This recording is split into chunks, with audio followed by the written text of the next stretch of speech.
I walked out onto my porch and froze. My truck door was hanging wide open, papers scattered across the driveway like confetti at a parade gone wrong. And there, bold as anything, stood Karen Mitchell's teenage son, Jason Arms, full of my belongings, grinning like he had just won some prize.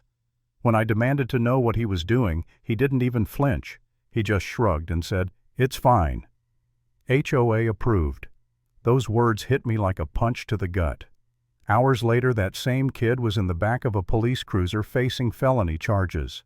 But in that moment, I had no idea just how far Karen was willing to push her so-called power. Let me back up. My name's not important, but I've lived in Pinebrook Grove for years. It's one of those communities where every lawn has to be the exact same length trash cans, can't be left out for more than 30 minutes, and heaven forbid your mailbox isn't painted regulation black. All thanks to the Homeowners Association, our glorious HOA, run by none other than Karen Mitchell. If you've ever lived under an HOA, you already know the type. Blonde bob cut, always clutching a clipboard, convinced she's saving the neighborhood, when in reality she's just making everyone miserable. She thrived on rules, power, and control. But this went way past petty complaints about weeds or paint colors. That night I stepped outside after hearing a noise. My heart dropped when I saw the mess. The glove box had been yanked open with what looked like brute force papers and tools strewn everywhere. And Jason, 16, cocky with that permanent smirk, was holding my flashlight, my toolkit, even some old receipts like they were trophies. I stormed down the steps, grabbed his arm before he could bolt, and barked, "What the hell do you think you're doing?" He didn't even blink, just tossed out those 3 cursed words, HOA approved. Before I could even process the insanity here, she came. Karen herself rounding the corner like some avenging angel in yoga pants and fury. "Let go of my son," she shrieked, her voice sharp enough to rattle windows. "He has every right to be here. We discussed this at the HOA meeting." I nearly laughed out loud. "Discussed what?" "Her kid breaking into my truck with a crowbar." Karen crossed her arms and raised her chin. "You park in the community driveway, don't you? That makes it HOA jurisdiction. My son was conducting a safety inspection." A safety inspection? I actually glanced at Jason's back pocket. Yep, there was the crowbar sticking out plain as day. If that was safety, then I was a unicorn. I told her flatly, "Your son just committed a felony." She laughed like I was the stupid one. "Oh, please, you think the police care about an HOA-approved inspection?"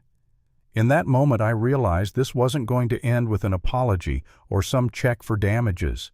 Karen believed her crown of neighborhood authority could make crimes disappear. She strutted like the HOA was her personal shield. But here's what she didn't count on. I had cameras. Not just a little doorbell cam either. A full surveillance system front to back after some package thefts last year. And guess what? One camera had a perfect high-definition view of Jason jimmying open my truck and digging through my stuff. I pulled out my phone, held up the footage, and said, "Looks to me like the HOA just approved a break-in." Her face flushed, but she recovered quickly, spitting, "You can't use that. It's an invasion of privacy." I laughed in her face. "Privacy? While your son is prying open my truck. That's not privacy, Karen. That's a crime." She smirked and doubled down. "Our HOA bylaws grant us authority to perform community safety inspections. And since your truck is visible from the street, it's part of the watch program." The mental gymnastics should have earned her an Olympic medal. I didn't argue. I simply said, "Fine. Then explain it to the cops." That wiped her smirk away. She scoffed. "You're not actually calling them." But the call had already connected. While we waited, Karen paced like a caged animal, muttering about me overreacting. Jason fidgeted, whispering to her that they should leave. She snapped, "Stay put." She wasn't afraid of the police. She honestly thought they'd back her up. Then came the sirens. Jason flinched, but Karen straightened like it was her grand entrance. 2 patrol cars rolled up. Out stepped Officers Daniels and Ruiz, men I'd seen before around the neighborhood. They looked from me to Karen to Jason, then to the crowbar glinting in the porch light. "All right," Daniels said evenly. "Who wants to explain this mess?" I didn't hesitate. "That kid broke into my truck with a crowbar. I have it on camera." Karen shoved Jason behind her like a human shield. That's a lie. My son was performing an HOA-approved safety inspection. He has full authority from the association. Ruiz raised an eyebrow. Dangerous items in a pickup truck. Yes, Karen snapped. You'd be shocked what people keep inside. My son was performing his civic duty. Ruiz gave me a look like, can you believe this woman? I held up my phone. The footage spoke for itself. Clear as day, Jason prying the lock, rummaging through the cab crowbar, flashing. Ruiz sighed. Yeah, that's breaking and entering. Karen exploded. That's illegal surveillance. HOA rules forbid recording without permission. Daniels cut her off sharply. Ma'am, private property security cameras are legal. This footage gives us probable cause for arrest. Jason cracked. Mom. I told you this was a bad idea. Karen spun on him. Don't you dare turn on me. I said it was fine. I'll be honest. In that moment, I almost wavered. A part of me wondered if I'd made this worse than it needed to be. Maybe I should have just let Jason run off. Maybe fighting Karen wasn't worth the stress.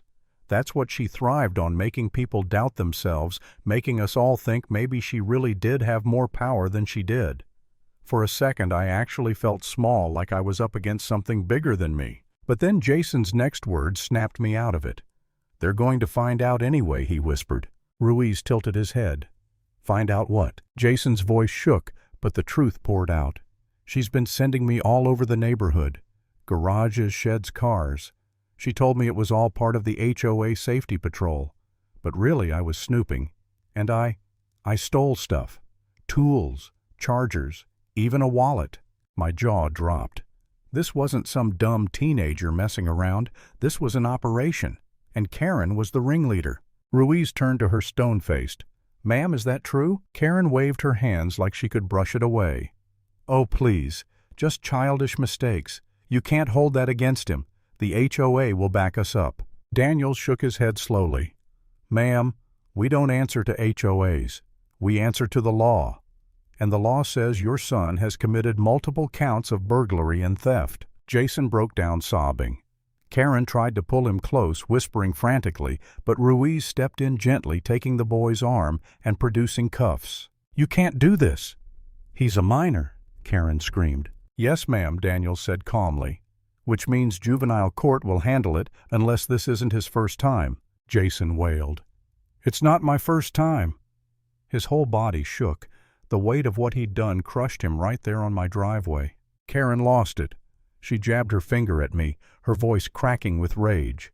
This is harassment. You're just siding with him because he's loud. Daniel stepped forward, his tone low and firm. Enough. You've endangered your son by encouraging this behavior. Interfere again, and you'll be facing charges too. And just like that, it was over. They cuffed Jason, read him his rights, and led him to the cruiser. Karen stood frozen, her face pale, trembling, powerless for the first time in years. The flashing red and blue lights washed over her as her self-proclaimed crown of HOA authority shattered. I finally let out a breath I hadn't realized I'd been holding. The neighborhood had put up with Karen for years, her fake rules, her constant power trips. But that night, she pushed too far.